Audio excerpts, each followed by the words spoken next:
आपने अब तक जितने छापे पड़े हैं वो सारे विपक्षी पार्टियों के नेताओं पर डलवाए हैं। भारतीय जनता पार्टी में कोई अनियमितता नहीं है। कांग्रेसी चोर भारतीय जनता पार्टी में जाकर के मुख्यमंत्री बने हैं।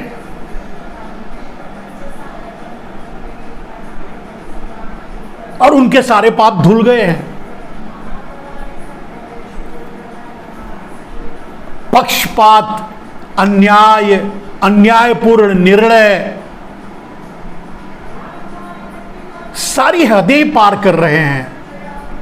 कोई हद बाकी नहीं रह जा रही है। अडानी पर जांच होनी चाहिए थी, नहीं होगी।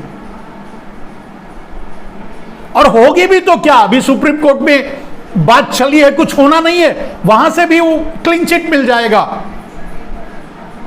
लेकिन इन सारी कवायदों का परिणाम क्या होगा नरेंद्र मोदी जी? आप चाहते हैं कि क्या अडानी के साथ ये पूरा देश डूब जाए? आपकी राजनीतिक महत्वाकांक्षा को सुरक्षित रहने के लिए ये देश की सुरक्षा के साथ आप खिलवाड़ कर रहे हैं और देश को खतरे में डाल दिया है। वैसे इसके बारे में मैं पहले कह चुका हूं कि मोदी जी, आज आप अडानी के लिए नहीं लड़ रहे हैं, अपने लिए लड़ रहे हैं, अपने अस्तित्व को बचाने के लिए लड़ रहे हैं।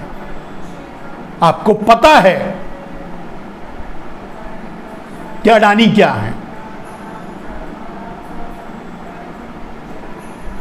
लेकिन इस हद तक नंगापन, राजनीति में नंगई जिसे कहते हैं, इस हद तक नंगापन, इस हद की नंगई हमने अपने जीवन में तो राजनीति में नहीं देखी थी।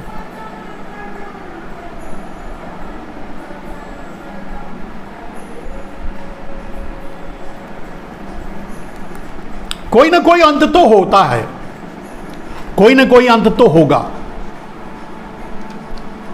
अन्याय यूं ही नहीं पनपता। मोदी जी, जिस राह पर आप चल रहे हैं, शायद ईश्वर आपको उस राह पर ले जाना चाहता है। शायद ईश्वर आपसे कुछ करवाना चाहता है।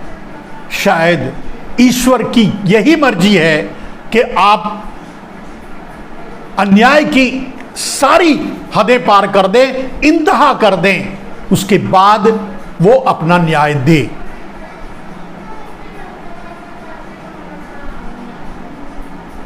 मोदी जी अपने पूरे 8 साल के कार्यकाल में एक भी काम ऐसा नहीं बता सकते हैं, गिना सकते हैं जिस पर आप गर्व कर सकें और जिस पर आप वोट मांग सकें।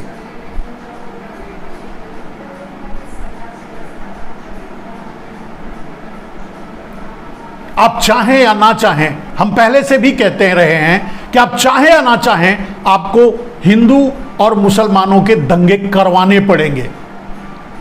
आपको पाकिस्तान से आतंकवादी बुलाकर भारत पर हमले करवाने पड़ेंगे, क्योंकि वही तो आपके चुनाव की जमीन तैयार करेंगे, वही तो आपके लिए वोट की खेती तैयार करेंगे, और वही कर रहे हैं, वही करते आए हैं, और यही आपकी राजनीति है।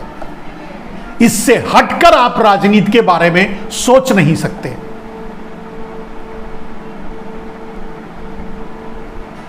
आपके झूठ, आपके जुमलों पर कोई बात करने का औचित्य अब नहीं रहा।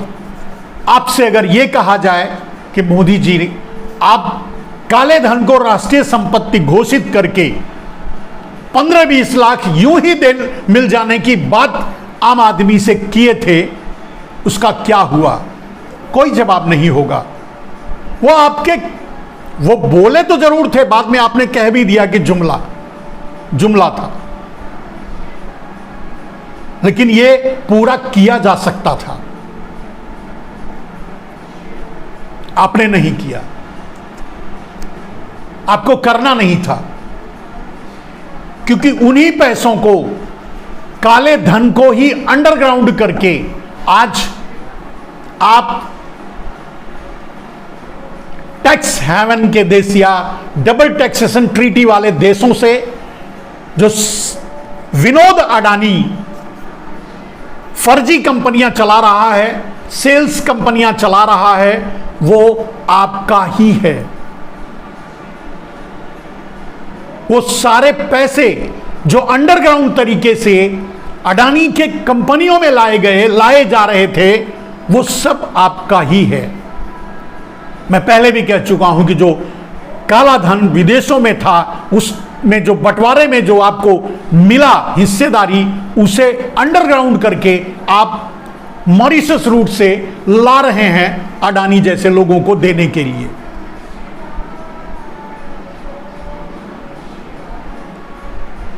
रेवोल्यूशन हो जाता नरेंद्र मोदी जी ईमानदारी से अगर काला धन देश के पास आता, लेकिन आपको वो करना ही नहीं था। और जिन्होंने ये नारा लेकर के आम आदमी के पास गए थे, रामदेव जैसे दलाल, आज वो भी नहीं बोल रहे हैं। उन्हें पता है, उन्हें मालूम है कि ऐसा हो सकता था, ऐसा किया जा सकता था, आपने नहीं किया। आपने उन्हें भी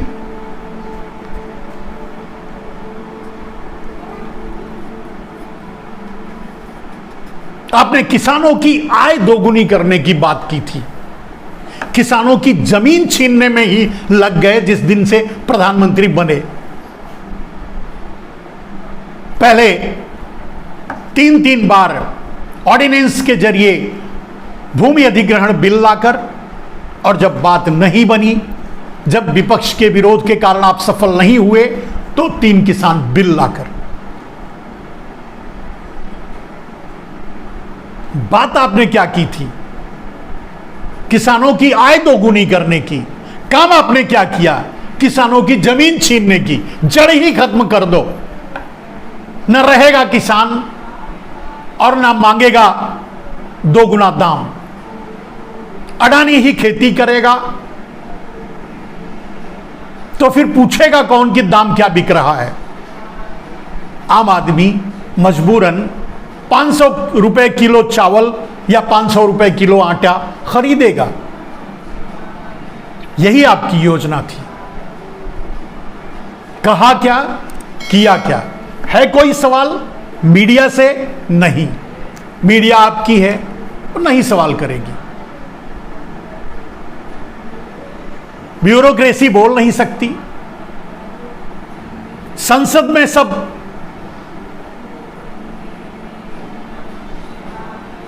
सुप्रीम कोर्ट आप मैनेज कर चुके हैं।